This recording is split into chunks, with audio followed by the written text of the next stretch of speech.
How's everybody doing today? It's going to be a bit of a solo stream. We're going to be hanging out season 3, episode 4, I believe, of the Making Awesome podcast. We're going to be talking all about price to performance, something that's been coming up recently when we have people ask us, so what's the best 3D printer for this amount of money? What's the best 3D scanner for this amount of money? The answer is normally it depends, but it starts with kind of understanding what's going on. Hey, Allison, how you doing? And as always, we record these things every single week live, although next week might be my first time not live in a while. I'll be at the East Coast Rep Rap Fest from, Friday through Monday, and that's normally when we would do our podcast. So unless we choose to do one a little bit later in the evening, chances are I might just do one Tuesday. So, yeah, for those that don't know. Anyways, let's talk about price to performance, because it is very easy to spend way too much damn money on things that don't make a lot of sense, right? Let's think about this for a second, what that intrinsically means. Spending too much money is easy, right? It's easy for us to go out and say, well, hey, if I buy the $500 printer, what if I bought the $5,000 or the $25,000 or the $45,000 3D printer? And this goes the same for 3D scanners. And what you will find is beyond a certain price point, the features that you get start to taper off. Oh, hey, Russ, thank you for the $20 super chat. I appreciate it, sir. I will not have a shirt ready for you for Earth. Some plans have changed for me, and I'm actually heading out to Baltimore Wednesday. I'm actually scanning the Philadelphia Flyers on Thursday, and I was supposed to pick up the shirts Wednesday. So I won't have a shirt. I will ship it to you, sir. So I apologize for that, but I will ship it to you. So, in our Discord, just send me your address or DM me your address and I'll get it to you. Jellybomb267 says, I have a question. What you got, buddy? But yeah, Russ, I'm sorry, man. With this hurricane, our embroidery person was backed up. Then they were down. And they said, yeah, the earliest I can get them to you is Wednesday. I said, oh, yeah, I need to get them earlier than that. So, oh well, it happens. I will make sure to ship one to you, sir, so I appreciate it. Chris Perillo Tech says, I spend way too much money on Star Wars. I totally understand. He says, I don't spend enough on 3D printing to make more Star Wars things. See, there's the deal. If you have a hobby that you really like, it is way easier to justify that financial spend, because otherwise it's really expensive to get into something, right? Like the Bamboo Lab printer that you have, Chris. I don't know if you have the AMS or not, but if you do, it's like an $1,800 machine. Sorry, I have a printed part in my back pocket, and it is cutting into my butt. I have a building some stands for my laser today. That is not going to be a video, unfortunately, because Cloud Array did not get back to me to sponsor it, so I'm not going to film it. But yeah, anyways, that's a thing. Yeah, so the AMS means, you're spending like $1,800 to $2,000 on that machine. And does that matter, right? Does it matter for what you want to do? If you want to make really cool Star Wars stuff where you're not going to spend retail prices, I would say $2,000, very easy to spend on Star Wars stuff, right? The Better Three Quarters got some Ahsoka lightsabers from Disney, and those things were like $400 or $500. Yes, she could print them, but they would be nowhere near the quality that Disney produced. So there is that. You have to look at kind of where that lines up. But yes, they are pretty heavy. Jellybomb is asking, what is the best 3D printer to get started, to clean, easy to work with? That's the big deal. The big thing is kind of understanding. Oh, I'm being corrected. It was $300 for that lightsaber. The thing with printers, you kind of have to look at where your level of understanding is. If you need your handheld through this, you're not a tinkerer, and you're someone that just wants it to work, this industry might actually not be good for you. You kind of have to have that tinkerer mindset, whether that's knowing you're going to get a clog at some point, knowing you're going to have to clean the beds, knowing you're going to have to do all these different things. If that is something that scares you, look at outsourcing it to a company, maybe like 3D Musketeers, or someone local to you. It doesn't really matter, just someone that you can talk to, generally speaking, to do the printing for you until you're kind of comfortable with doing the files, with, getting everything set up properly. Then you can look at spending the money on your own machine. Ultimately, we run into a problem where if we don't have the right amount of skill, and the machine that is, that we buy is not designed for someone at our level, we're going to have a bad time, right? When we don't want that, right? Let me be very clear. You want to enjoy it. And clogs are rough. Allison says clogs have been our nemesis this week. Mad Cat says clogs are everybody's nemesis this week. Yeah. Clogs suck. Clogs absolutely suck. I hate them just as much as everybody else hates them. We have a problem in that if you buy crap material, a lot of times you're going to get crap results. That's no fun, right? We want to get good machines. And I would say if you are a first timer, you have a little bit of money to spend, a Prusa Mini or a Prusa Mark 3S is honestly going to be one of the best purchases I believe that someone can make.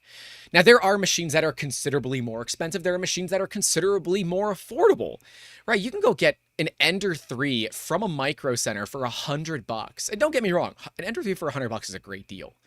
But if you're not willing to put in the time, and we've talked about this in previous episodes before, where it is very much the time versus money. If you want to spend money up front, you don't spend a lot of time. If you don't want to spend money up front, you're going to spend time. Tarzan013 says, plumbing clogs are worse than printer clogs. This is true. I would agree. Tarzan is my brother, so hey, John, how you doing? Do you have power yet? I don't know if you have power yet. Hope you have power. But yes, the Prusa Mini is one of the best printers you can get for the money right now. And we will have people say, well, the Bamboo Lab X1 Carbon with the AMS is a better value. I don't know yet. And I'm getting a lot of flack for saying I don't know. Bamboo is still in the probationary period. Let me talk about that. When you get companies coming onto the market, Kickstarter specifically, I need them to prove that they're worthwhile from a business endeavor. If you're a hobbyist, Bamboo might be a great printer, but I don't know how well they're going to last in terms of usage, right? Are their bearings going to start failing? Are you going to see an issue with getting spare parts? The fact that it is a closed down system, is that going to become a problem? So far, it has not been. They've actually been doing a phenomenal job handling customer requests, issues with spare parts. But I do know that Mr. Chris Perillo, who's hanging out in the chat, his printer was down for like 2 weeks waiting for a part. And if you're a business, you can't wait that long. Now, if you're a hobbyist and you have another machine, kind of is what it is. But boy, howdy, that can really become a problem if all you have is the one machine and you have to let it sit and collect dust. Further exacerbated by the fact if you live at home, if you live with your parents, if you live with let's go with parental unit, if you will, whether that's grandparents, aunts, uncles, whomever, right? A guardian. And they see you spend all of this money and you don't have something that works, it will be a constant reminder from them to you of, hey, is your printer working yet? Hey, is your printer working yet? And that's going to get old fast. And then they're going to have to talk with you about how much money you spent versus how it's not working. And yeah, it's a thing, right? And that's why we recommend Prusas. I see Pooch is hanging out in the chat at Repcord. Happy Sunday, my homies, he says. Happy Sunday to you too, Pooch. For those who don't know, Pooch has an amazing podcast called Maker That Money every Friday at 9 a.m. Pacific, 12 p.m. noon Eastern. But it will not be this coming Friday because, like me, Pooch is going to be at IRF. And I think he's going to do one live-ish on the main stage at IRF with Uncle Jesse, which is really, really cool.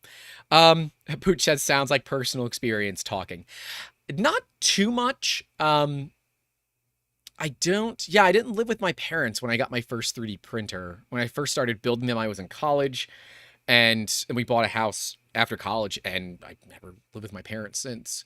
Um, but it is from the business side, hey, I don't see your machines running often in the videos. When is that going to change? So, that there is a bit there that can be a little frustrating, but I understand it comes from a place of caring and, want for me to enjoy this and not kind of hate it. But Chris Perillo does say they have been responsive for sure. That's good. From what I've seen, Bamboo has been really keeping up to what my hopes were. I want to see if their hardware will last what my hopes are. Because, like, I can abuse the ever-loving hell out of Prusas, and they take it and say, please, sir, can I have another? When we look at something like a Bamboo, that noise that they make, the noise they make when they run, is something that I believe is going to get worse and worse and worse with time as their bearings wear in. But we'll see. Oh, and we have to say hi to Pez Liz as well. At Earth, she's going to be repping Maker Deck, which is going to be a lot of fun. Repcord says, caring about me requires not questioning my purchasing decisions. I totally agree.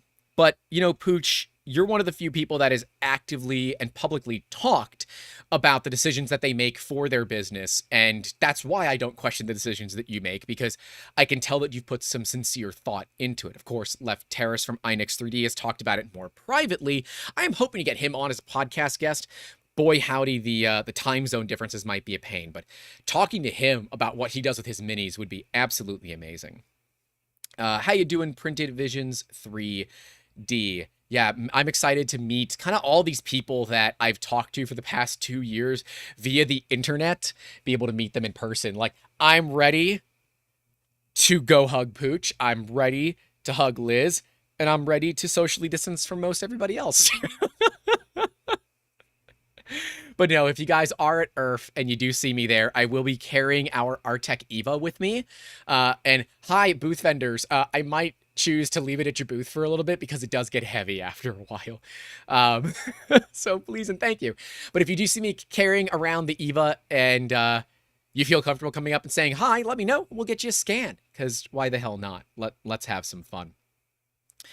But price to performance really does start to matter when you're looking at making an investment. And that first step into the 3D printing industry, 3D scanning industry, any industry, right, is research.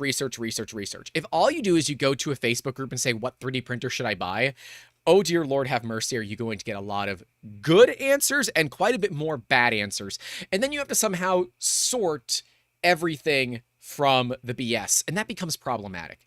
When you look at these websites that do reviews, or even some reviewers out there, right? Some YouTubers, some of them not as admirable as the others, but if you're finding reviews on channels like Tom's 3DP, CNC Kitchen, Maker's Muse, 3D Printing Nerd, these are channels that I've interacted with. I believe they can be trusted. They seem and appear to be trusted entities in this community. And that trust is very, very important, right? Clayton, of course, Uncle Jesse's another great one. And if there are YouTubers that you guys like to watch and you trust their reviews, just put their channel name in the chat. You're not able to put links because YouTube, but toss your channel names in the chat. I'd like to shout them out as well, because if people are watching this back or they're listening back to it a little bit later, I want them to be able to find the information that makes sense. I guess I should probably shout out myself, but that seems a little bit weird to do so. But hey, why not? And I appreciate everyone liking and subscribing and all that fun stuff. It's been a wild ride the past 2 years on YouTube. But yeah, when we look at price, there is what's called the law of diminishing return. At some point, you will start spending more and more and more and more and more money, and you're tapering off of what you're expecting. Let's look at a Fortis 450. Fortis 450 from Stratasys is going to run you reasonably well kitted out about $300,000 US. It is an FDM 3D printer. Now, the thing about a Fortis 450 is it's pretty darn big. Its build volume is very large, and it's much larger than any consumer grade FDM printer on the market. If you do need something that large and you cannot separate your pieces, outside of building something custom, you might be limited in getting something like a Fortis 450. And let me see if I can pull it for you real quick. The Fortis 450 build volume is 16 by 14 by 16. It's not as big as I thought it was going to be. When we look at the Bamboo, when we look at a Prusa XL, those will be very close to the size of a Fortis 450. And we can see that the average price of them is $185,000, but I've priced them out. They're gonna run roughly 300 grand by the time you're done. And oh yeah, they have service contracts, which are pretty much a disaster for most 3D printing businesses. You need to understand what your clientele are if you are going to be in a business, but if you're doing it just for a hobby, you do need to ask yourself, what do I want in my printer? Personally, as a hobbyist and as a business owner, right, I try to separate those two in the videos. But as a hobbyist, I want a machine that has auto bed leveling. I don't mind manually leveling build plates, but I tend to be a little heavy-handed when getting the parts off build plates. So I do have a tendency to mess with the bed level. And that means I'm spending time basically every print making sure that my print plate is level. If I don't get a printer with auto bed leveling, like I bought quite a few, and I've shown them on the channel before, the Creality CR10 V3 clone that we have, that one doesn't have ABL. I'm going to add it because it's going to cost me like 70, 80 bucks to do it, plus maybe an hour or two of my time, and I will turn it into a channel video. So it's not so much a sunk cost fallacy or a sunk time fallacy. It is also then me providing content, right? This is kind of the idea of being the YouTuber as the business owner as well. When I do projects to make printers better in the business, I can do them for videos. Not only then is it a write-off, thanks IRS, but it is also an opportunity for me to show what I do behind the scenes. So that is always fun. Russ does say BV3D, awesome. Brian Vines, phenomenal channel. Absolutely go watch BV3D. 3D Experiment says, hey all, manually leveling is not too bad for smaller plates. Ender 3v2, for example, leveled it once and have to adjust baby stepping once in a while. Geek Toy Box says, I caught everyone this time. How you doing, buddy? I'm going to see you at ERF too, which I am excited about. And yes, manually leveling isn't bad. And as someone that kind of grew up in this industry, manually leveling plates, I can do it pretty quickly, right? But if all I have to do is click print and walk away, there's so much more value to me. My brother just got his first 3D printer. We found it on a Amazon deal. It was like $165. It was a CR10 size, like 300 by 300 by 400, I think, somewhere in that range. But it had auto bed leveling. That's why I said, hey, you should get this. You know, we can upgrade it to an E3D V6 because I have a bunch of those laying around. I actually have takeoffs from converting some of my Prusas over to Revos. So I have V6s laying around. Said I can just convert this thing to a V6 real quickly for you. And he was able to get that machine for like $165, $170. And at that price, I totally understand getting something other than a Prusa, right? Like that's a big printer for not a lot of money. Mad Cat USA says Brian's jokes are terrible though, but so are mine. The amount of thinly veiled dick jokes that I make in videos every single month is more than one or two. And I enjoy it because, you know, our audience is 89% male, so I can make jokes like I am a guy and I don't understand what 3 versus 4 inches looks like. So Brian makes dad jokes. I'm not a dad, so I'm not going to make the dad jokes. Printivision says, I just picked up a Prusa Mini on Facebook Marketplace for $175. Holy crap! The seller thought it didn't work. It works great. Let's talk about that. First off, congratulations, but screw you, right? That is the appropriate thing to say to someone when they get a deal like that. Congratulations, but screw you. I would love a deal like that. That is a great deal. I absolutely would do that deal 100% because Prusa Minis, as well as most Prusas, are very easy to service. In fact, they're so easy to service, Prusa has manuals to show you how to do it. That is why I recommend Prusa. I know their printers are expensive, right? The Mark III's is getting tired. It is 4+ years old at this point. Not a lot has been done to it in terms of upgrading, and now even some of these cheaper Chinese printers are coming with 32-bit boards, and these things are still running 8-bit boards. But here's the deal. They're gosh darn bulletproof. And more specifically, but if you do have a issue, there is an entire knowledge base on Prusa to assist you. And if you buy them brand new, they come with warranties. They come with the ability to talk to Prusa's live chat, which is absolutely phenomenal, by the way. These are all things that I believe are not intrinsically understood by a first timer. When you get your first Prusa, you totally understand what you've been missing. But with companies like Bamboo providing a much bigger printer that is much faster and apparently doing pretty good service, this price point starts to get a little bit different. Yeah, that's a great deal. But let's talk about new versus used. For those that don't know, I don't know if I've ever talked about this. The Eva and the Ray, my two big 3D scanners, I bought them used. I did not pay $80,000 for them. That's what their retail value would be. I paid less than that. I'm not going to disclose how much less I paid, but let's say I paid less. Those I bought, and I fully insured them. I insured them for their full value when they came to me. They were shipped from the Northeast. I'm not going to tell you where, but they were shipped from somewhere in the Northeast, and I paid for them effectively in cash. It was a wire transfer. That's how I paid for them. And they still have a warranty. Actually, their warranty is good through November from Artec, which is pretty cool. The Ray is going to be going back for warranty service once I get back from Earth, and the Eva a little bit after that. And I just bought another scanner. I have problems. I bought an Einstar. But let's talk about new versus used. We'll get into the scanners in a bit. Let's talk about new versus used. It is very easy to go out and just buy a brand new printer, right? And I wholeheartedly recommend for your first printer that you buy something brand new. If you are seasoned, experienced, or want a bit of a challenge, used machines are a great way to save some cash. And Prusa Minis for $175, congratulations, but screw you, right? That's a great deal. Now, it's a terrible deal for a first timer, right? Because they're not going to know what they're getting themselves up against. They're not going to understand a lot of the things to do with it. That's why I recommend first time, always buy a brand new machine. But at a Prusa Mini at $550 delivered, is that a better value than a Prusa Mark IIIs? Again, it depends on what you're looking for. To me, I believe it is. And unless I'm buying a Mark IIIs used, I am currently not looking to purchase any more Mark IIIs until that platform gets an update. I believe the Mini has a lot of better features over the Mark IIIs.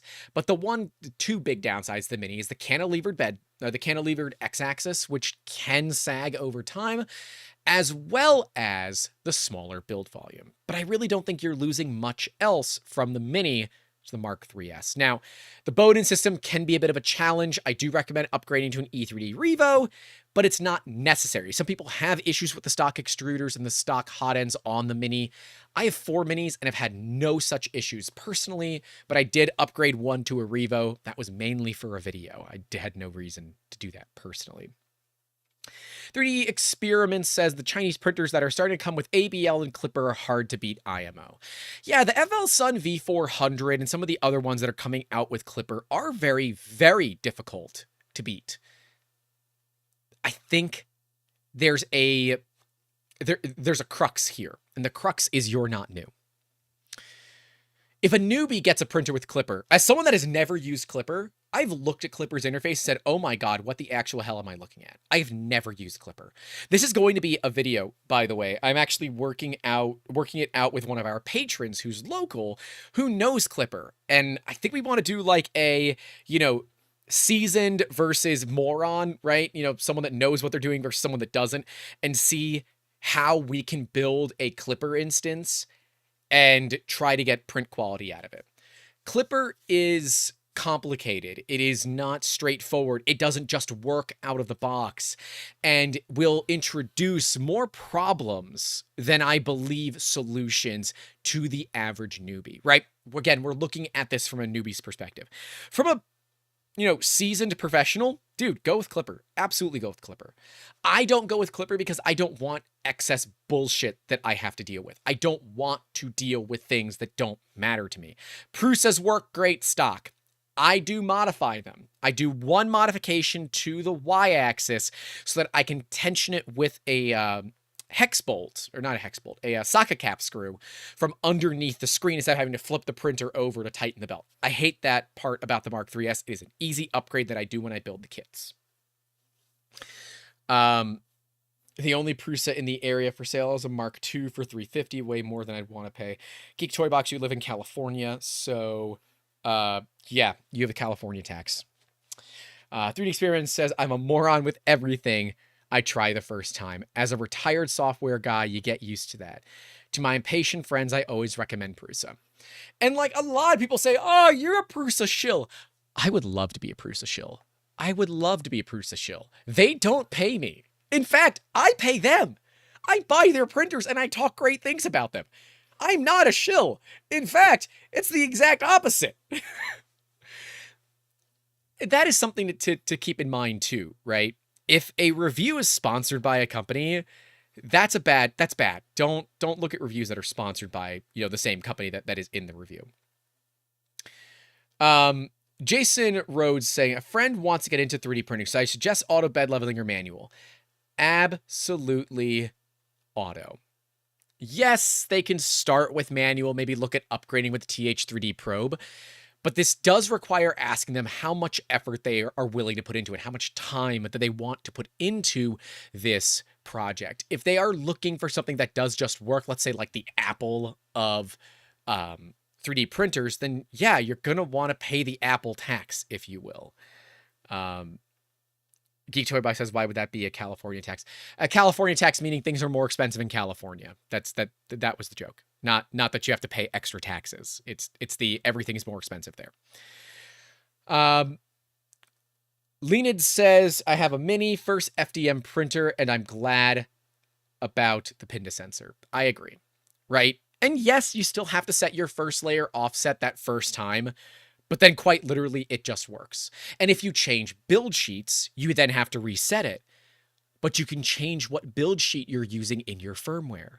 So if you have your build sheets marked appropriately, when you change your build sheets, you go into your settings, say, oh yeah, I'm using my textured. Okay, click it for texture, and now the machine will have the proper first layer offset.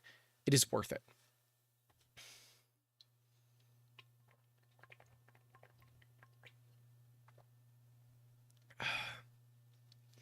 "3D Experiment says to Jason Rhodes, depends on their temperament. If they can tolerate some frustration and learning, they can level. I totally get that. In my opinion, first timers, I don't want to tinker. I don't want my friends to tinker because I'm afraid of the one big problem when you recommend a printer to somebody. They're going to ask you for help. And while it might be very easy for you to do these things, they might not follow it. And that's a lot of your time for something that was supposed to be somebody else's printer. And at what point does it become more of a problem to you than it is something that is a benefit to you? So totally recommend, utilizing an auto bed leveling printer from the beginning. Eric Moyer says, can you post the Y mod you do? I hate the stock Y belt tensioner. However, not like you need to regularly retension.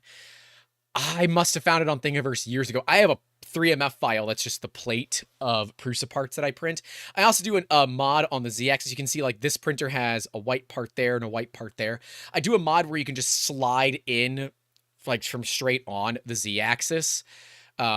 Again, it doesn't do anything. It just makes the assembly process easier, and it lets me color code my printers so they all have names based on their colors rather than Prusa 1, Prusa 2, Prusa 3, Prusa 4, because we have 9 Mark 3Ss, and that starts to get complicated after a while. If you just color code them, you say, oh, hey, blue is down for today. Oh, but yellow's running great. Toss it onto yellow. So, 3D Experiment says, nah, send them your videos. At 3D Musketeers. I would love that. I love when people find our videos and they ask us questions in the comments, because that's actually great ways for me to look what new videos should we be planning, right? Because there's a lot going on. There's a lot going on in this world of 3D printing, and I know that I can't cover it all. Like, if you guys have ideas for videos, please put them in the comments or email them to me, youtube@3dmusketeers.com. That goes into my inbox, right? Sometimes these emails are getting spam filtered, so if you don't hear back from me, just slide into the DMs on one of our social media platforms, and I'll see it. Or you can just DM me. That always works too. As I do want to help people. But at some point, I can say, oh yeah, just go buy the brand new Fusion 3 Edge printer. It's a $7,000 3D printer. Do I believe the Fusion 3 Edge provides value above a Prusa Mark III's?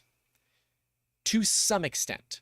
The Fusion 3 Edge is a big printer, and I should put up front, technically I do resell Fusion 3. If you all are looking to get a Fusion 3 printer, I'm happy to sell you one, but they do not pay me to say these things, right? I do make a small commission on the sales.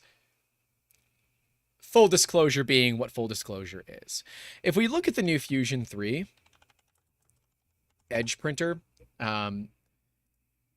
it's $7,000 When we look at its build volume, and it's fully closed source Hotend that uses tubes. Instead of a heat break, heater block nozzle, it uses a long tube, similar to a Revo, but not a Revo. And oh yeah, by the way, it must be on the set. Obsidian video coming very soon, TM. So keep an eye out for that if you are looking for an Obsidian.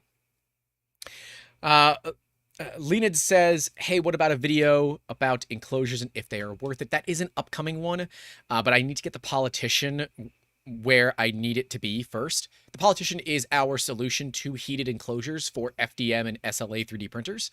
It is still in beta. A lot of things have come up for me, and I just haven't really had a lot of time to work on it.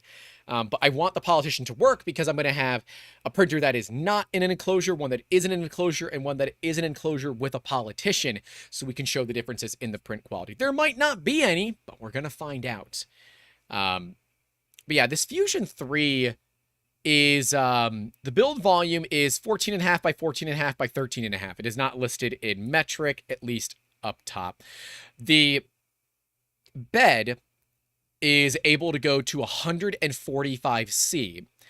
The enclosure passively heats to 70C. 145C is good for things like polycarbonate, materials like that. But at $7,000, does a printer that size make more sense than something like a Prusa XL?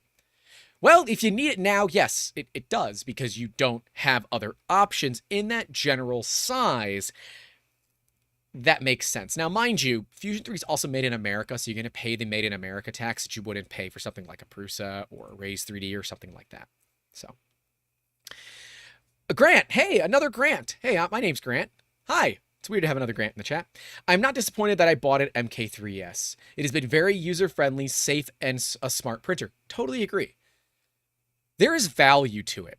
But if we look at what the extra price is to go to a Bamboo Lab, what does a Bamboo Lab X1 Carbon with the AMS come with? It comes with the ability to run 4 colors, multi-material, multicolor, obviously. It comes with a bigger build volume of 256 by 256 by 256. It comes with considerably faster printing. It comes with a fully enclosed printer. And it comes with, in my opinion, an untested system. Is that price of almost double a Mark III's worth it? The longer these things run and the less issues that I see with them, the more I'm starting to say yes. But I don't know just yet. This is where price and performance can be a bit of a challenge. When you are looking to get your next printer or your first printer, and you are looking to spend a considerable amount of money, and you're looking at one of these new companies, maybe it's like Construct 3D. They launched at Formnext, and they had an amazing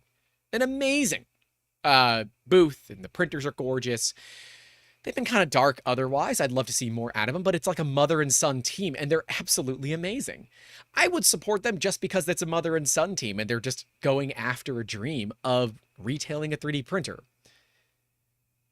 But I would put them on a probationary period, just like I would put Bamboo. It is tough to put faith into brand new companies. Because if you do end up with a great printer, but then all of a sudden it goes down, you've got yourself a problem. Let me see. Nobody says, hi, dude. 3D Experiment says, I'm sure Prusa is reevaluating the XL launch after the Bamboo Labs X1 was released. I don't know. I don't have any sources telling me that they are. But yeah. Bamboo Lab raises my eyebrow, but I'm invested into the XL now. I think it's worth the wait. And that's what Grant DSig says. That's kind of where I'm at too. My eyebrows are raised for the Bamboo. But right now, I'm a little concerned. I'm concerned because of the noise level. Like Russ says, they're incredibly loud. And that's because they're enclosed and the enclosure is made out of injection molded plastic. That plastic resonates like crazy. I would bet dollars to donuts if you put sound deadening material on your panels, and you can get it, it's like roll-on insulation material. It'll be like a sticky rubber. You just want to add mass and add density to it. I bet you would quiet the hell out of that machine. I want to see if Bamboo Lab is going to be releasing any updates in terms of hardware revisions. They have been releasing software revisions, which I'm very happy with. But still, I don't know. I'm not yet ready to make that commitment where it's very easy for me to pull the trigger on a Prusa because Prusa has a proven track record. Let's see. Leonid says the XL looked really interesting. Way too much for a normal household, of course, but interesting. That is the problem with the XL. I think that XL with one tool head versus a Bamboo Lab, AMS, X1 Carbon, whatever, that is a much tougher deal to go to the XL over the Bamboo Lab to me. It's a much tougher deal. According to Chris Catlett, a YouTuber did that on his X1. It didn't make a huge difference. So, okay. Shows how much I know about the X1 Carbon. But yeah, you want to let these companies feel themselves out. Let me give you a story here. I used to and still do own, I have one now, which I'm trying to sell. But I used to own quite a few. At the time they were Z Corp, then they were bought by 3D Systems, ProJet 660 Pros, or the Z Corp 650. Same thing. These are the full color sandstone 3D printers that previously I was known worldwide for being the best in the industry. We worked on Paranorman, which is being re-released, which is pretty cool. They are reshooting a lot of it and they're re-releasing it. But we did parts for the movie Paranorman. Paranorman is a stop motion animation movie, and it was all 3D printed in full color sandstone. And we assisted Leica. We were their certified backup printer for it, which is pretty cool. But those printers are $90,000 US. Empty, they're 70, but with materials and a warranty, they are $86,500 US delivered. The warranty is $9,500 a year for it. And if you don't pay it, you have to buy materials at cost, which is a very expensive thing. Rapid 2016 was when Rapid was in Orlando. Or no, it was 2014. Rapid was in Orlando a while back, like 2015, 2016. I went to Rapid to get a part from 3D Systems because I was down for over 2 months. Over 2 months. Now, I had multiple machines, and when I finally got to the vice president of sales for the US division of 3D Systems, he said, if you want these things to work, you need more of them. I said, that's not an answer. The answer is not spending $90,000 over and over and over again so I get a machine that works. You need to find things that work out of the gate, like me asking you to like the video and hey, you know, leave a comment or something while you're at it. That actually does work. It increases engagement. It's why YouTubers do it. You might hate it, but if you did just click the like button, you know it works. It's that reminder of it. And I can actually show metrics of videos where I didn't versus videos where I did. And the topics are almost the same. We've done this. We've done videos that are a little bit apart, a few weeks apart, and the topics are very similar. One of them I asked for people to, remember to like the video. Other ones I didn't. Anyways, this was a $90,000 printer that I was paying 10% of its price every single year to keep it maintained. And yet it was down for 2 months. At that point, I learned how to service the machines myself.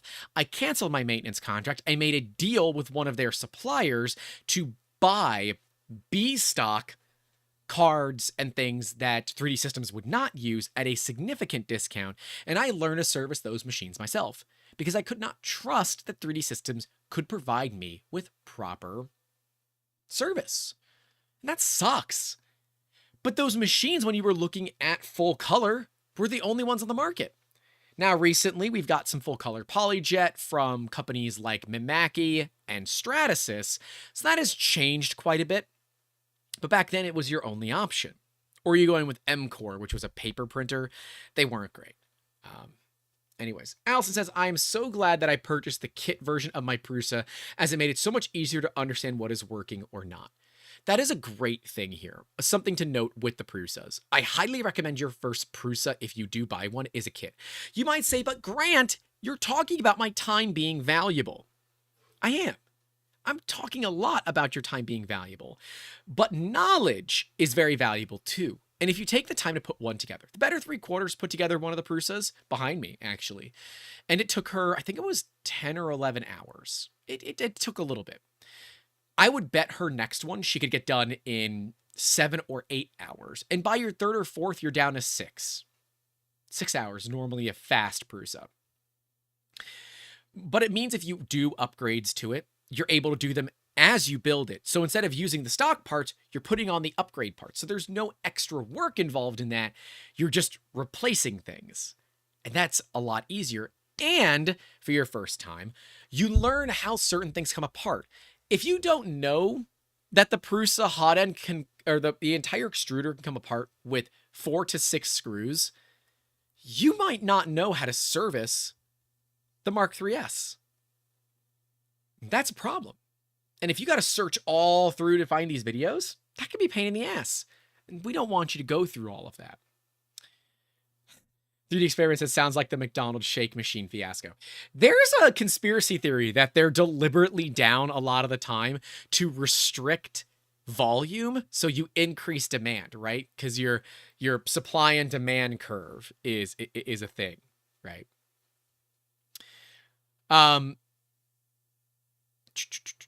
What are you guys doing with the rest filament of a spool which can't get processed by the printer? I throw it away. I mean, I have buckets for PLA, buckets for PETG, buckets for other, and I put them into the requisite buckets. Same thing I do with support material and all of that. If there's nothing that can be fed and you've used most of your spool, it's okay in my opinion. Lynn says, after the horrible assembly, I even needed a hammer. A fuse was blowing out. Error for thermistor. After a bit back and forth, I noticed the fuses were switched with each other. Boy, that's a rough one. So that was on your Mini. Yeah, I mean, that's not your fault. If your fuses were installed backwards, that's not your fault. That's weird. I've never seen that happening before. Yeah. I don't know. Are you the same person that's been emailing me? I think you are. Are you the same person that's been emailing me? Now I'm curious. We have someone that's been emailing me a lot about problems with their Mini. And they're giving me really cool updates, which is awesome. They want me to do a video on Octoprint as well, but I'm not really all that read up on Octoprint. So, okay. All right. Somebody else that's had an issue with their Prusa Mini. Yeah, the Minis can be a bit of a hit or miss. I got the mostly assembled kit for the Mini because it's like $50 more, and it makes the entire build of the Mini like 45 minutes. Now, I did that because I have prior experience building 3D printers, so that's my personal thing there. Kit says, like Joel's recent video where he kept calling EMT a schedule 2040, I know full well he knows the difference. And it was a scripted vid, but I'm sure it got lots of engagement comments. You know, I saw that too, where he called it, schedule 20, schedule 40. And I wanted to say something about it. EMT is the steel tubing that you use for running electrical lines. For those that don't know, I forget what it stands for. It's electric mechanical tube. I forget. EMT tubing. I don't know. I don't honestly know. What I can tell you is I have never deliberately done something wrong for engagement.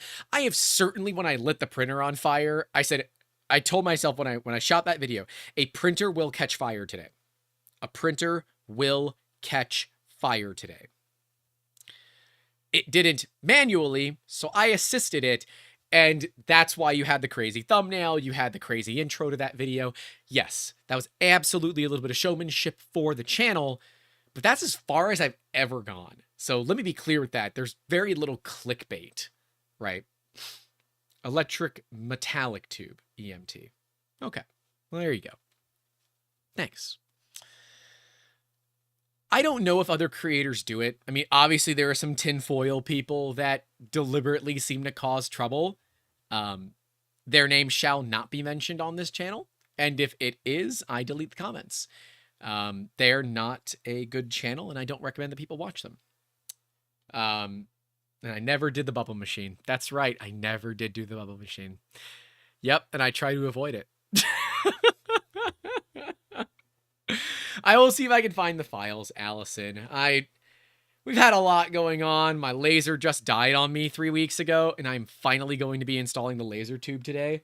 In fact, these are literally here are the hangers that I had to print because the off-the-shelf hangers didn't fit in my damn laser. So, yeah. Anyways, fun things. And if I don't get my laser fixed, I won't have business cards for IRF. Fun. And, you know, I will look at buying used machines now because I understand it. I know used machines. I know how to fix them. I know how to work on them. I don't recommend newbies buy them. Used machines like a $175 Prusa Mini can be a screaming good deal. And if it is a screaming good deal and you buy it and you put it off to the side until you're ready for it, that's totally fine. I got that. I have a CR30. I have never shown it on the channel. I bought it for $350 as a bundle deal with 2 other 3D printers. I did not want those other 2 3D printers. I deliberately donated them to a local makerspace. So I got a CR30 for $350 US. It needs a little bit of work. Quite honestly, I'm waiting for Pooch to put out an upgrade kit because I'll just buy that. And then I won't have to worry about all the fun trouble that the CR30 brings. But I do want to have a belt printer. Like that's an upcoming thing. Yes, the channel must not be named who now resorts to coercion tactics in their videos. You must know exactly who I'm talking about. I will say, Kit, I have made honest mistakes in edited videos before. What have been some of the most recent ones? Oh, I had to re-record the intro to Print Fix Friday this past Friday because I had said Hurricane Ivan instead of Ian. And I was not the only one that made those errors. There were a couple of people that said Ivan instead of Ian in their videos. But I re-recorded it because I didn't want that to be such a problem. Some of you saw it, but a lot of you didn't. In the how to ask for help and how to get help video, the timestamps were wrong. When I said, if you want to help others, click here. And if you want to get help, click here. The times were reversed. I never saw that because I was busy that day and I didn't have a chance to really review that video. So we cut it out in YouTube Editor. You know, I made that decision because I want to make sure that my videos are factual or as factual as I possibly can. 3D Experiment says, I'm looking to get a used Ender 5 Plus to convert to Core XY. That could be a fun project. If you go about this with the desire that you want it to be a project, then run it like a project. If you go about it because you want it to be something that works, then don't go buy an Ender. When you look at what a Fortis 450, going back to the Fortis, brings to the table versus something like a Prusa Mark 3S, the Fortis is bigger, right? 16 by 14 by 16, much bigger. It has a actively heated chamber with upgrades and all that. And these are, by the way, software upgrades. The Fortis 450 MC off of the shelf can print Ultem. It is DRM locked in the software unless you buy, I believe it's a $50,000 add-on. And you can buy it at any time, but it is $50,000 to allow you to use your machine with materials that it can run at. That is stupid. That is bloody stupid. But if you need to print in Ultem, there aren't a lot of options out there. Intemsys makes machines that can print Ultem. There are a few other companies that do as well. Ultem, PEI, polyether imide is the technical name for Ultem, Peak, PEC, some of the other high-temp materials. There are other machines out there that can do it. Me personally, I'd look at outsourcing it. If you need something that's hardcore and you only need it a couple of times, outsourcing might be a good move, right? Something like MJF or a powdered nylon process. Here, this is an MJF part. Okay, so this is a powdered nylon process, uses HP technology. These machines start at $250,000. If you have one type of parts you're going to be running on this thing, and it's not something you're going to be running all the time, I can't recommend spending $250,000 on it. If you don't need something this big, or if you don't need a printer as big as an MJF printer, you can look at the Fuse 1 from Formlabs. That is much smaller. By the way, video coming out about the Fuse 1 pretty soon. When I traveled to San Francisco, a lot of you don't even know that I traveled to San Francisco. We scanned the San Francisco 49ers. There'll be a video about that. I went and visited a 3D printing business while I was out there, and lo and behold, they had a Fuse 1. So we got some really cool video about it. It is JinkSpot, and in fact, I have their logo here. This is the JinkSpot little bot, and this thing is fully SLS 3D printed. And you can see that the detail is amazing. And, you know, you would think of this, oh my God, Grant, this part here must be weak. Nope, it's nylon. It's plenty strong. And he survived in my backpack on the way home from San Francisco, which was pretty damn cool. But that video, maybe I'll make that this Wednesday's video. I don't know. We'll see. Video coming soon, TM. No, actually, it is not going to be this Wednesday's video. This Wednesday's video is already filmed. So, and I can't tell you the topic, but I can tell you Wednesday at 2 p.m. Eastern, you better set your calendars because that is a video you're going to want to see. Grant is asking, are all heater blocks created equal? I bought some MK10 off Amazon and they are struggling to hold temp when the cooling fans kick on, or is my heater cartridge on its way out? All heat blocks are not created equal. All hot ends, more specifically, are not created equal. Let's talk about this. I have two hot ends right here. They're both E3DV6s. One is a clone, but it's a good clone. Okay, it has a hardened nozzle, aluminum for your brake, and aluminum heatsink. This is a real E3DV6 with a nozzle X, copper block, titanium heat brake, and a regular aluminum heatsink. When you deal with you losing temperature, you need to look at where your fan is pointing. Personally, I hate MK10 hot ends. I don't think that their heater block has enough mass in it. Look at the size of this block compared to the size of your MK10 block. If you're still using a 40-watt heater, you're not going to have as much thermal mass. That's why a lot of us will go up to copper blocks when we're doing materials that require more sustained temperatures, because copper has a larger thermal mass and better thermal heat transfer, of course, as well. But it means that when you put cooling air on it, it doesn't cool down as fast because there's more mass for that air to hold on to. You can look... Excuse you? You're not allowed to make noise. Oh, the printer's is making noise. If you didn't have a silicone sock, oh, I can see that you do have one, make sure that your fans aren't blowing directly on your hot end. Even if you have a silicone sock, it is still common that you might end up with a problem. What the hell was just delivered to my house? I have no clue. Something big was just delivered to my house. I thought I heard something hit my door. Something big was just delivered to my house. I have no clue. Oh well, doesn't matter. I'll look at it later. And as Pestilus says, me and my socks. I love socks, and my socks better match. And those of you that like the chaos of non-matching socks, I will find you. And I will put water in one of your socks. Ooh, are you failing back there? No, you'll get through it. I can see the issue. You'll get through it.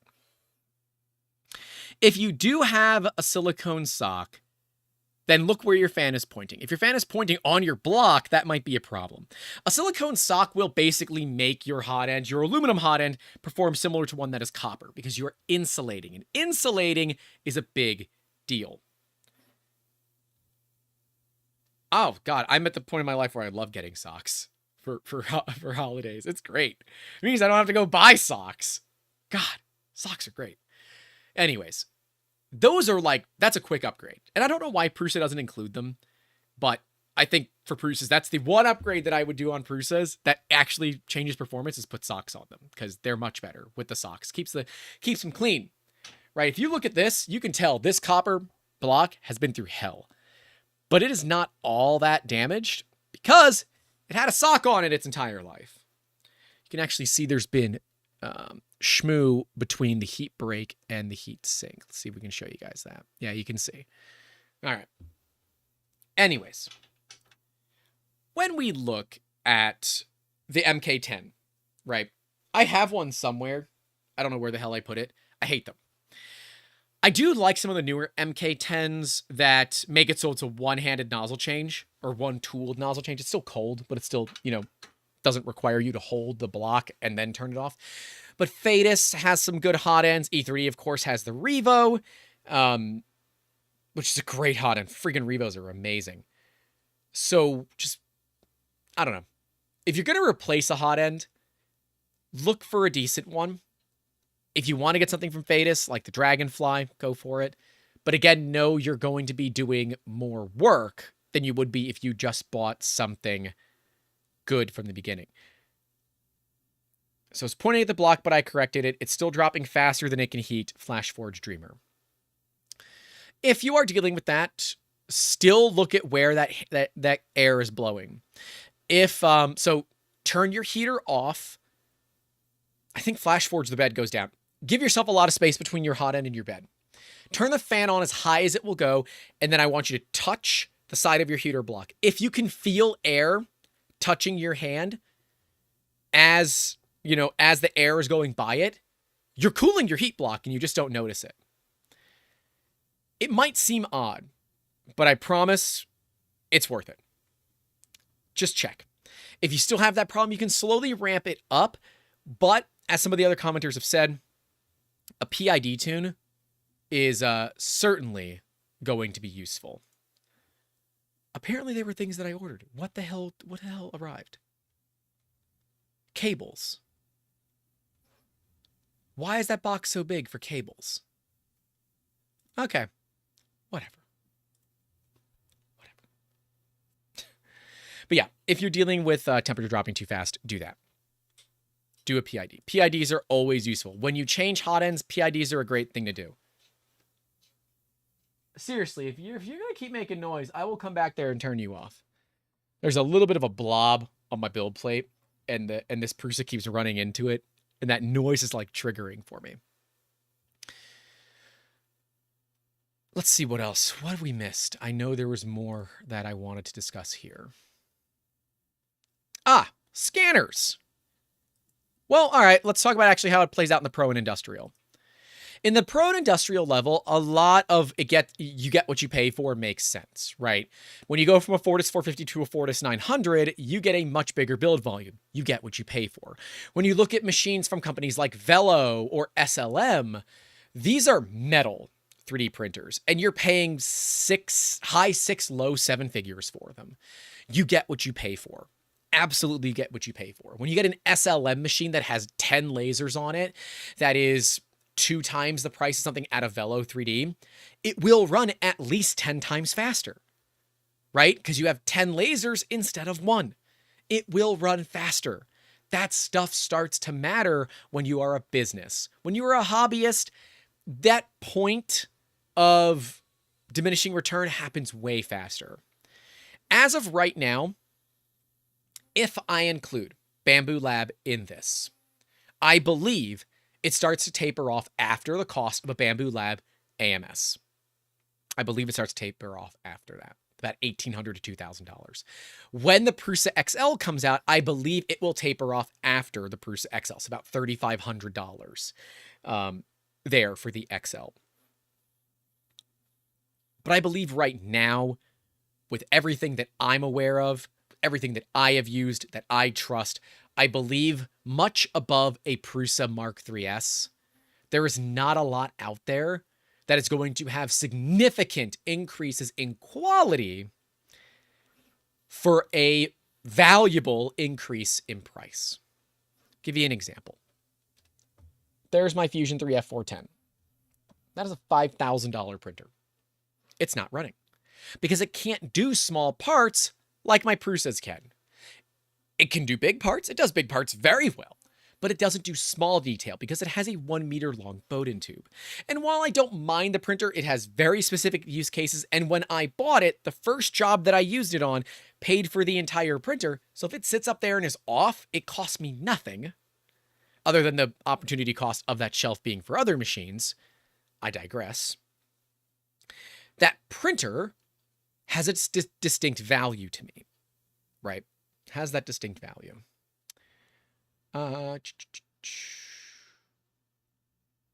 Kit says another option depending on your firmware is increasing the length of the safety timeout for the hot end heating. Do not do that.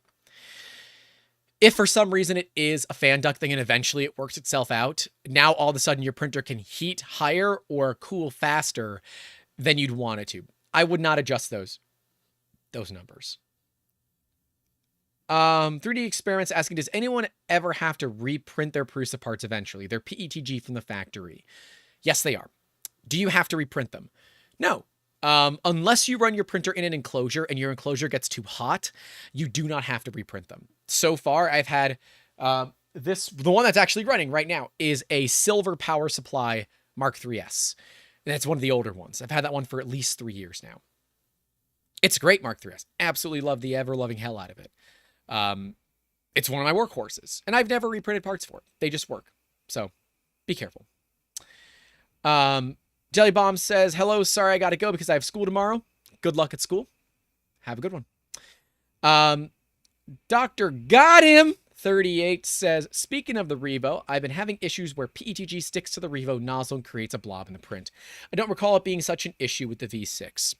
So far, I have not had that issue. I have seen some buildup from carbon fiber prints, but that is because I'm playing around a lot with the Obsidians lately because I have Obsidian nozzles, so smoke them if you got them.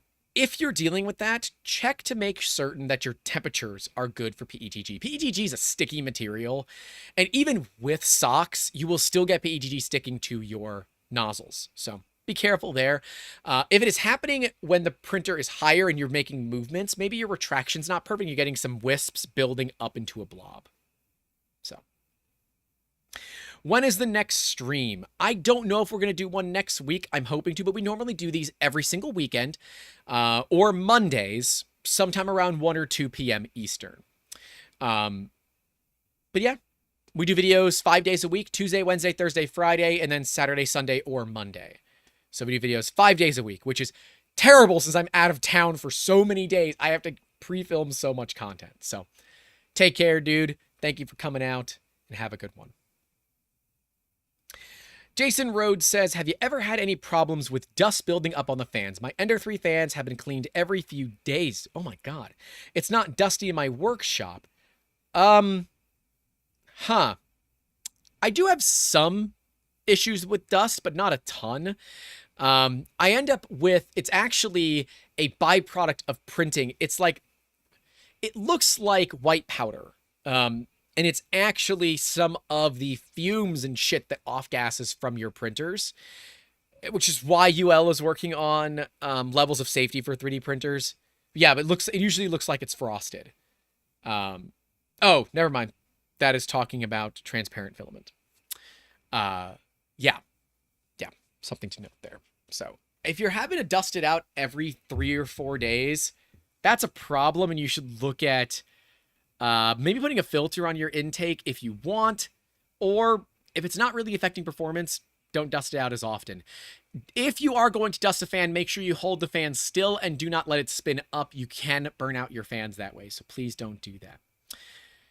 Geek Toy Box says, do a live show at ERF. I have been thinking about that. I would have to do it from my phone, which I have never done before, and I don't know how it would work. So what I might do is do an after ERF thing where I say, hey, I'm going to be in my hotel room or I'm going to be somewhere. If you guys want to come hang out on the podcast, come over and hang out. I'm going to bring one microphone with me that we can use for live streams. So I'll have that with me. So if we do have people, we'll just share one microphone. Lean is asking, a transparent filament worth it? No, it's not. It's just not worth it. The issue you're going to have, who did it? Was it CNC Kitchen that just did one on transparent filament? I think he did. Go check out CNC Kitchen's transparent filament video. He talks all about how to make it really, really transparent. It's pretty cool. So just be careful there. Anyways, let's move forward with 3D scanners. I have only bought 2 of my 3D scanners brand new. Let me go through the scanners that I currently own. No, 3 of my scanners that I currently use brand new. I have a RevoPoint Mini that I bought brand new. I have a Occipital Structure Gen 1 that I bought brand new. And I have a Shining 3D Einstar that I bought brand new, but it is not here yet. It is being shipped. Those are the ones that I bought brand new. My other scanners, I have my Artec Ray, my Artec Eva, and you guys have not seen this on the channel just yet, but I have a Shining 3D Einscan Pro 2X that I bought used.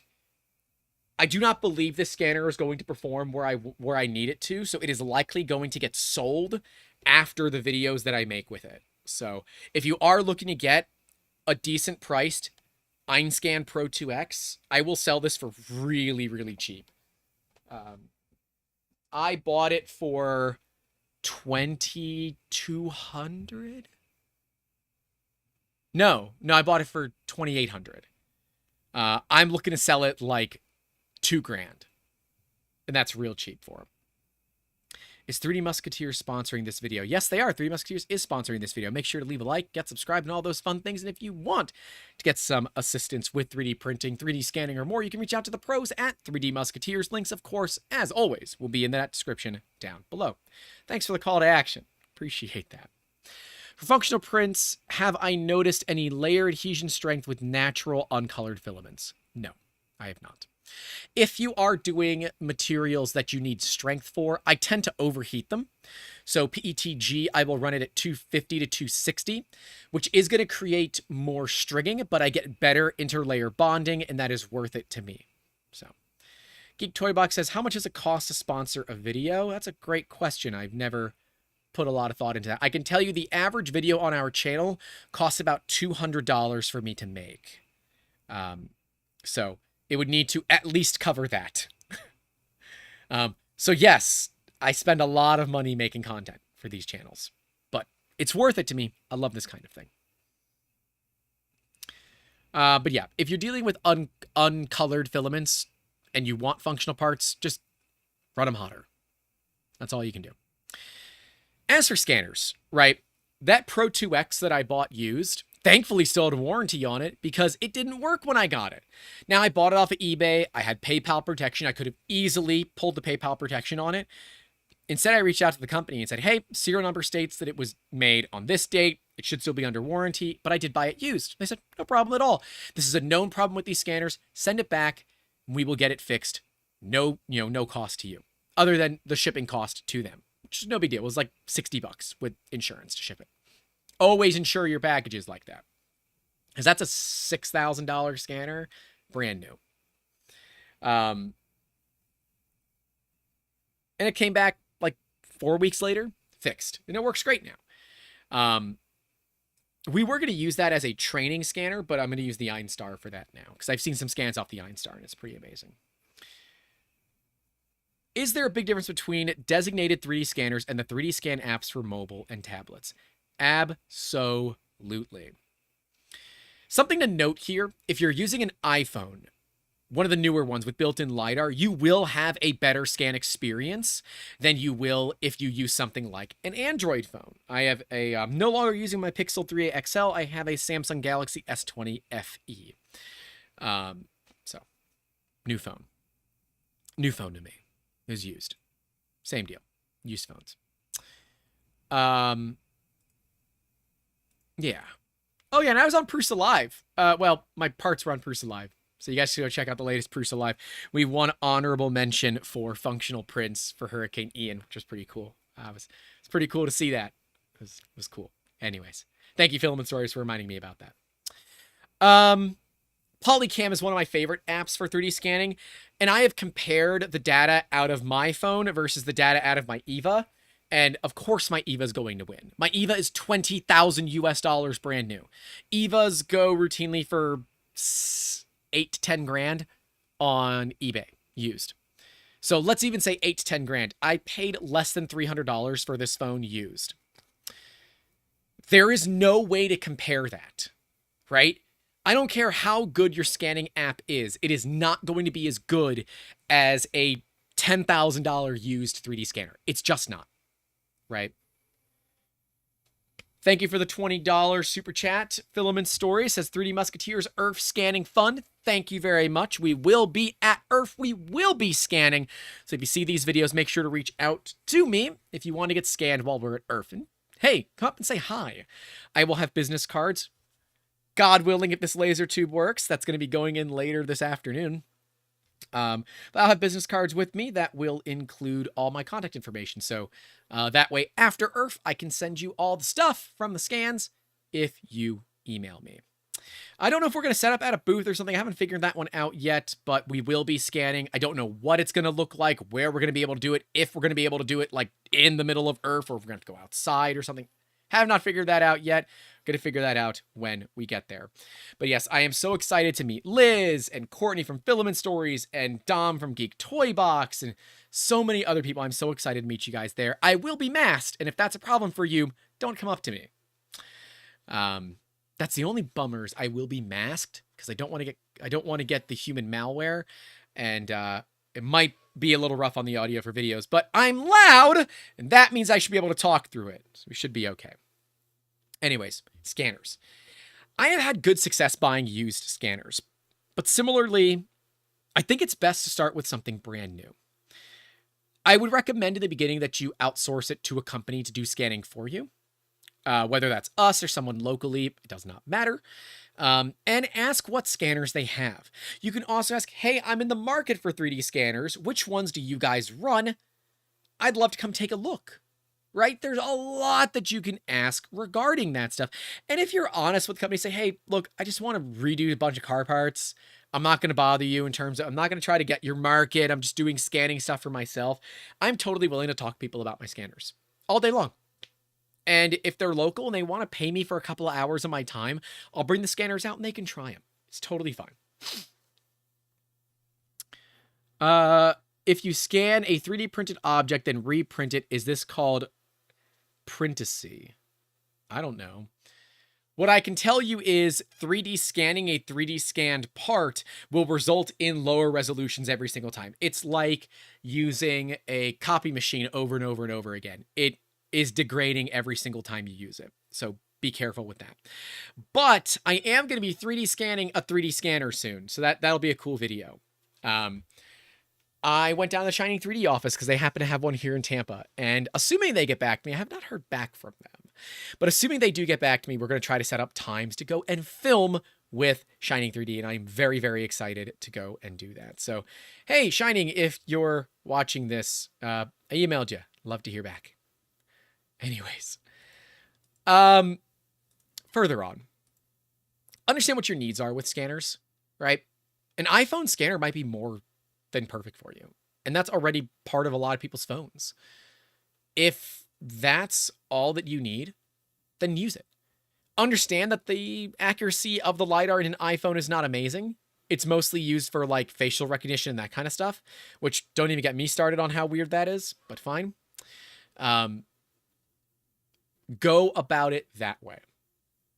If you are looking for metrology grade scanners, then buy metrology grade scanners. Price to performance here is something that I've always wanted to test. And I've talked about this so many times on the channel that I want to start testing out cheaper scanners. Shining 3D has always been high on my list, and hilariously, they have an office 30 minutes from me. They have 2 offices in the States. One in San Francisco, the other one off of Bush Boulevard in Tampa, which is 30 minutes from where I live. I got lucky. And Shining 3D has always been on my list because they're producing scanners that, quite frankly, are way too cheap. They're punching way above their price class. And this Einstar, I believe, is going to change the game for handheld, structured light-based 3D scanners. But we'll see. Their software is a little clunky, so we'll have to see how that works. But when the Einstar comes in, we will be comparing it directly to the Artec EVA, which is 20 times the price retail. The Einstar, it was down to $800. I believe it went up to $954. Let me see. $959. It is up to $959 now. I bought it when it was down to $800. I believe they're offering $160 coupons still. If you go to the home screen and scroll around a little bit, you might get a pop-up that talks about a $160 discount if you sign up for their emails and crap. But there's Shining 3D, there's Thunk 3D, there's iReal. There are a lot of Chinese scanning companies that are coming out that are punching well above their price class. And that's why I want to try this, right? I know Artec very well. I laugh when I was in San Francisco. I went to Artec's only US location, which is in Santa Clara, which is where I was actually scanning. I was scanning in Santa Clara. So I just walked in. They had a bunch of water outside. So I'm like, oh, they have water outside. Probably someone needs to carry it in. So I picked up some water and carried it in. They thought I was a delivery guy. Then someone says, no, he's not a delivery guy. He's a YouTuber. I'm like, how do you know this? It's like, I watch your videos. I'm like, oh God, here we go.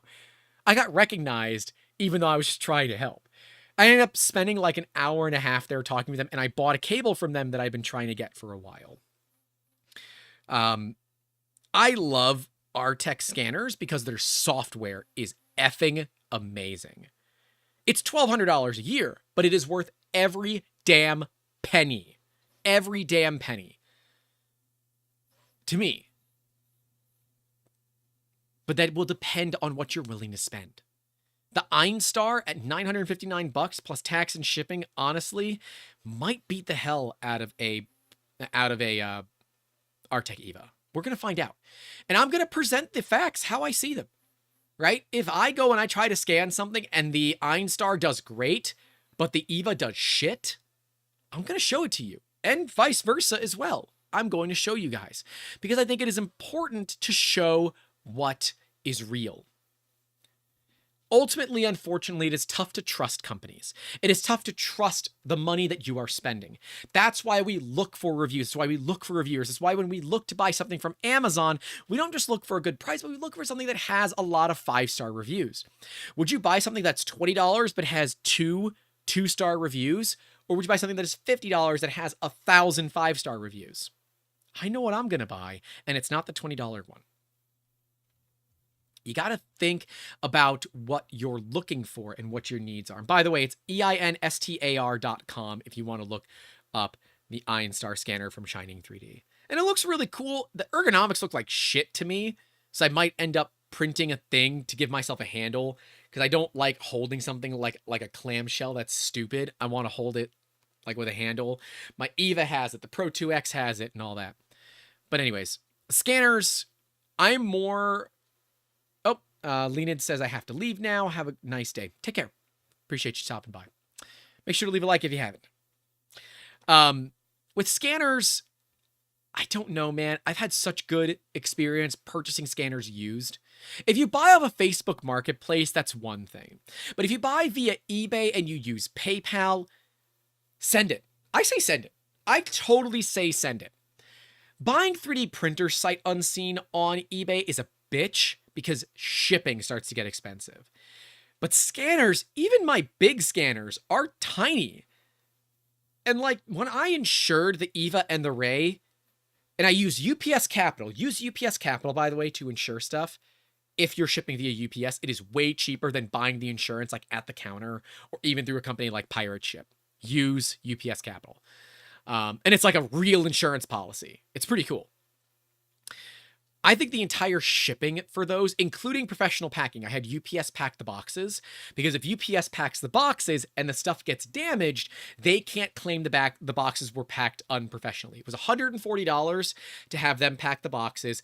It was $400 in insurance, and it was another $180 in shipping. So I was out like $700 or $800 to ship these things to me, but it was every ounce of peace of mind that I needed when I'm buying something for considerably less than it's valued at, right?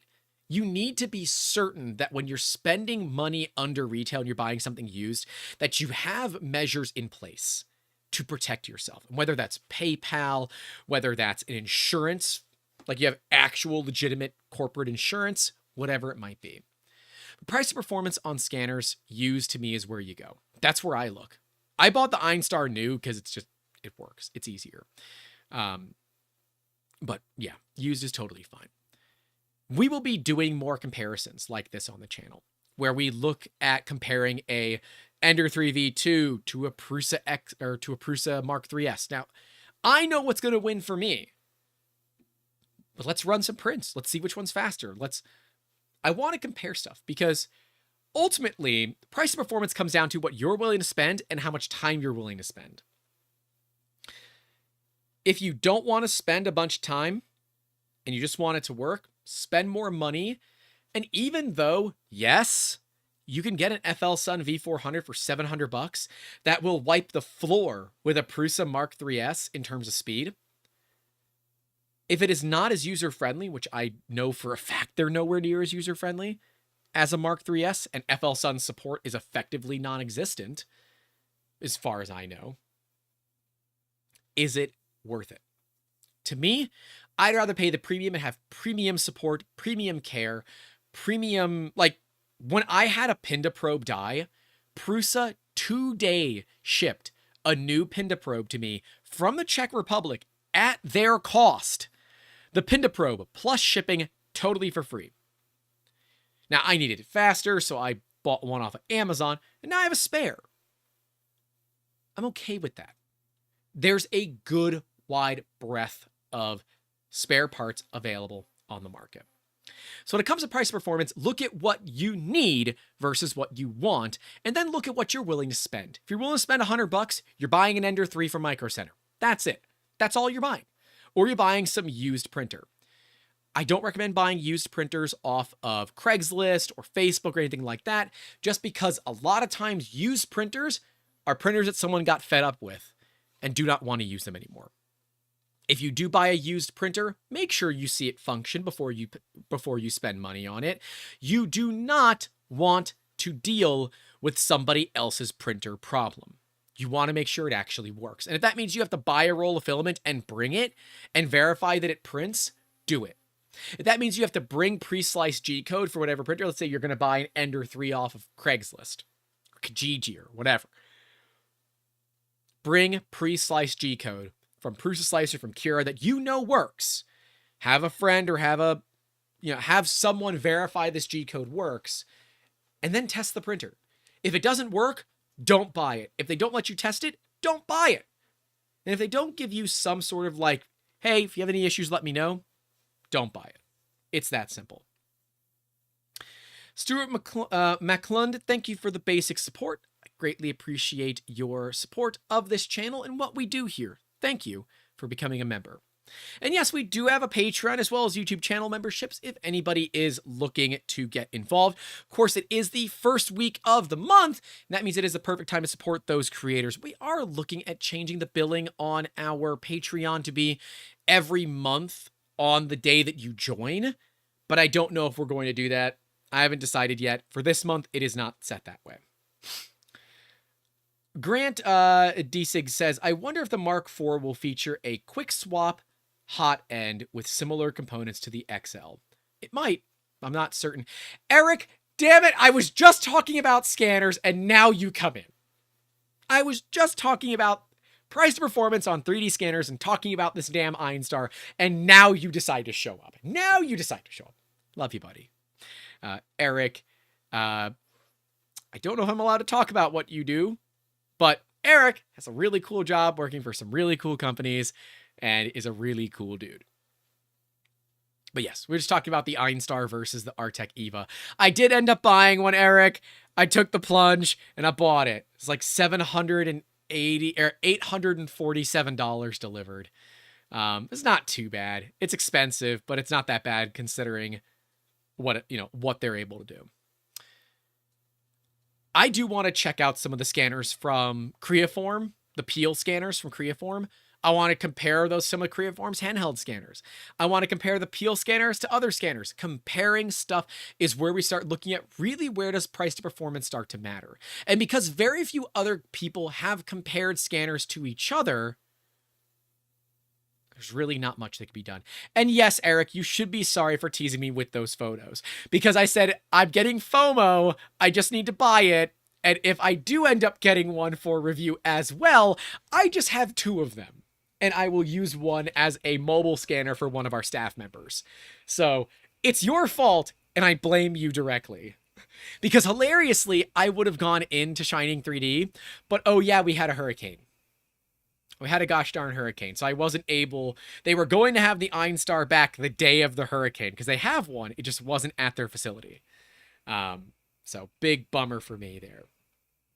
But anyways...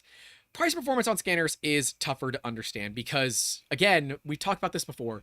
We can't really trust manufacturers, right? Our tech says that their EVA can get down to 0.1 millimeter accuracy.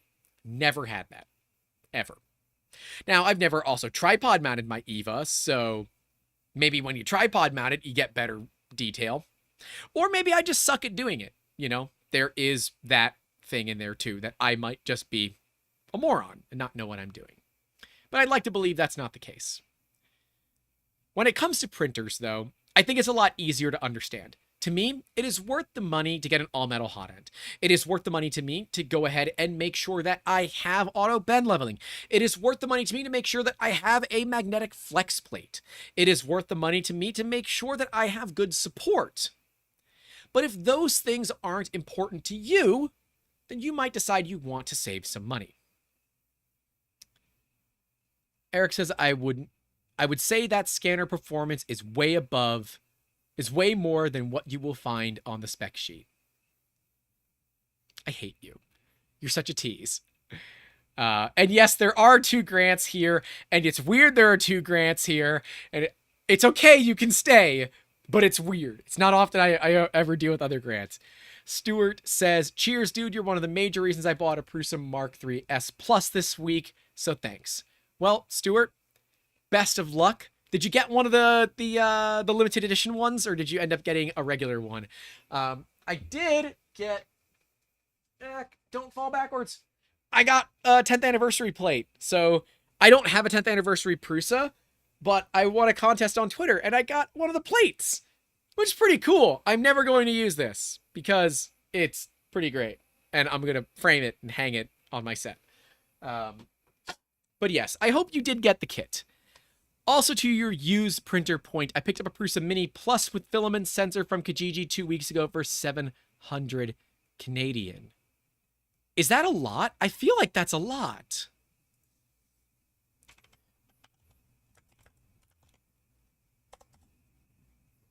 No, okay, it's about $60 less, about $60 under retail. If your Mini is in good shape and it works, hey, you saved about 10%. That's not bad. Oh, Grant asks, what about the Diamond Ruby nozzles? Waste of money. Dude, okay, you're new here because I've never seen you comment. I actually interviewed the company that makes the Diamond nozzles, and I've tested them. Oh my god, they are amazing. I love these Diamond nozzles. Now, to be very clear, I have not paid for any of them. The first one that I got, a buddy bought for me and said, I want to know about this. You print a lot. I will give this one to you if you make a video on it. I said, okay, I'll make a video on it. And I tried it. I'm like, oh my God, they're so cool. They're so cool. They're expensive. They're like $100. But I've never had issues. Now, I will say, one of our fans sent me a photo of theirs that broke. They over torqued it and it shattered. The polycrystalline diamond shattered. That's their fault. I don't think that's the fault of the nozzle. I prefer the diamond over the ruby, but the ruby also has a lifetime warranty. I've tried Olsen ruby nozzles. I like them. But diamond is better than rubies. They're both never going to wear out, to be very clear here. They will both never wear out. But, I mean, I've reached out to the Olsen Ruby company to be on a podcast, and they never responded. And the Diamondback guys are like, can we come on a podcast? We'd love to talk to you. I'm like, yes. Hell yes, you can.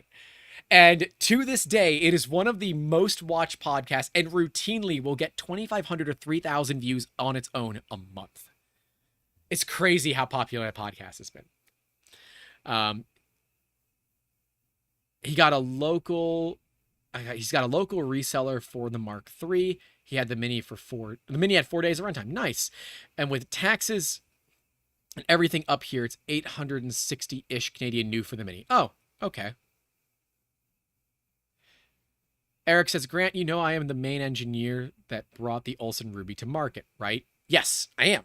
I am aware of this because I have seen you get upset at people that talk about the Olsen Ruby poorly because they're idiots and not because the Ruby is bad. I'd love to have you on a podcast, but good Lord have mercy, we have so many things to talk about. So Eric, if you want to come on a podcast, buddy, it's going to have to be a while. We're going to have to schedule like at least 2 hours. At least 2 hours. But yes, I do believe that the Diamond Ruby nozzles are worth it. I have an Olsen Ruby. I do not run it. I've always been worried about breaking it. I know that they're guaranteed forever. I know they're guaranteed forever. But there were so many people that had the problems with them early on. That is one of those, I'm always a little bit nervous.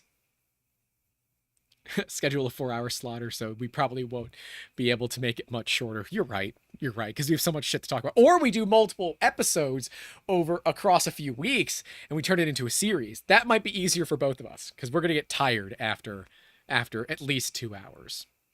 I think there's a lot of value in both those nozzles if you are going to be printing a lot of abrasives. I will say, and I will have to put the Ruby in one of the Prusas. I would love to get a 0.6 Ruby. I have a 0.4, I think. Love to try 0.6. Might have to look at buying one. But I want to see if it does the beautiful ironing stock like the Diamond nozzles. This is raw off of the Diamond nozzle. It is absolutely beautiful. And it feels smooth to touch like it was ironed. So this is pretty cool.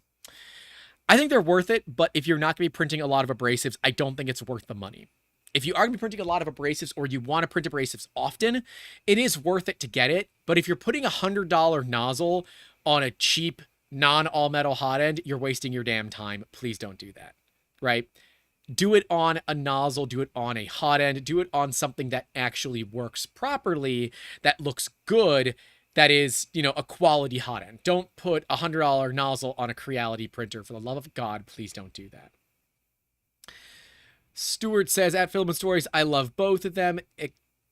Exactly what I wanted, and I will die on a hill that they're totally worth the money. Yeah, it's true. Those that don't have Prusas don't understand the value that they provide. Those that have Enders don't understand the value that they have. And those that are new have to be careful about who they ask, what they ask for, and the questions that they get asked by the person recommending the printer. It's why we put out that video about, questions about what's needed. Because when people ask us what printer should I get, it's first off, how much money do you have to spend? And then how much time do you want to put into it? Because if you don't have a lot of money and you've got a bunch of time, go get an Ender. If you don't have a lot of money and you don't have a lot of time, save your money. If you have a lot of money and you have a lot of time, go get whatever the hell you want. I don't care. If you have a lot of money but you don't have a lot of time, it's a Prusa. Will Geek Toy Box asks, will people be making high-end Revo compatible nozzles? I don't remember what E3D said. Close source, no. Yeah, so the Revo is close sourced, most of it. So there are some open source aspects to it. Let me see if I have. I don't know where my other Revo nozzle is. It might be on my set. Nope, there it is. Okay. I thought it was in here. I'm like, I don't think I brought the other Obsidian nozzle out onto the set. So I don't think E3D is going to be doing a anything other than the Obsidian. So this is an Obsidian nozzle, bimetallic, so it's copper, stainless, and then you have your Obsidian material, which is proprietary. They are not talking about what it is, even to like me, and I feel like I know them. I don't know what the hell this is. The Revo Obsidian, I believe, is warranted for life. I do not know 100%, so do not quote me on that. I don't know if I mentioned it in the video. I will have to figure it out. Because we have a video filmed for the Revo Obsidian, but there still is an embargo on videos for them. So as soon as the embargo is lifted, that video goes live. Right. Soon TM is all I have to say. I believe from my experience with the Obsidian that you will not need another nozzle. That's just my experience, is you won't need another nozzle. They're going to be expensive. I think they're going to cost near what a diamond or a ruby is going to cost you. So, Grant says, I have a tungsten carbide on my Mark 3S right now, and I think it's great. But I always wondered if a diamond or ruby would be better. I think I only paid 50-ish for this nozzle. Eventually, you will wear through tungsten carbide. It will take a very, very, very, very, very long time. The reason you would get a ruby or a diamond nozzle if you are running things that are up near the high temperatures of your printer. A ruby or a diamond has better thermal conductivity than brass, better than steel, better than tungsten carbide. It's got much better thermal conductivity, and that means you can run materials colder than you normally would otherwise. This results in better printing. If your tungsten carbide nozzle works, don't mess with it. That's what I think, man. Like, if you want to change it out in 2 years, go ahead. But there's very little chance in 2 years you're going to wear out a tungsten carbide nozzle, unless you are printing carbon fiber nylon constantly every single day. That's how I look at it. MacCat USA says, looking at used printers, and what kills me is when people price a used printer above what a new printer would cost. I see that often with Prusas locally, where people are trying to sell Prusa Mark 3Ss for $800. I'm like, I can get it for basically that. Oh, well, it's assembled and you don't have to wait. I said, I don't care. The assembly's the fun part. Are you going to give me a bag of gummy bears? No. So, and see, this is where Eric comes in. This is why I love this community. There is other things too as well. Tungsten carbide does have lower thermal expansion than other materials in your Hotend, so it is very sensitive to proper hot tightening and not leaking. That's a great thing to mention as well, that it does not have thermal expansion similar. So price and performance for nozzles, a Nozzle X, generally all that you need. But if you don't want to play around with temperatures going higher, and you want to deal with lower temperatures, get a ruby, get a diamond nozzle, get both. I don't care. And enjoy them. Eric, you should totally set up, totally DM me. Let's set up some podcast dates for you. Well, look, guys, I got to go because I have to get my laser tube installed. It is over a meter long of $600 of glass. So I got to go get that done because I got to make some business cards. So that is all that I have. It's all that I have for you guys today. I can't clap and make that bad transition go away. But stay safe out there, everybody. Don't forget to call your loved ones. And as always, keep making awesome. Have a good one. And again, don't needlessly spend money if you don't need to. I appreciate you guys coming out. And I look forward to seeing a lot of you at IRF. Take care.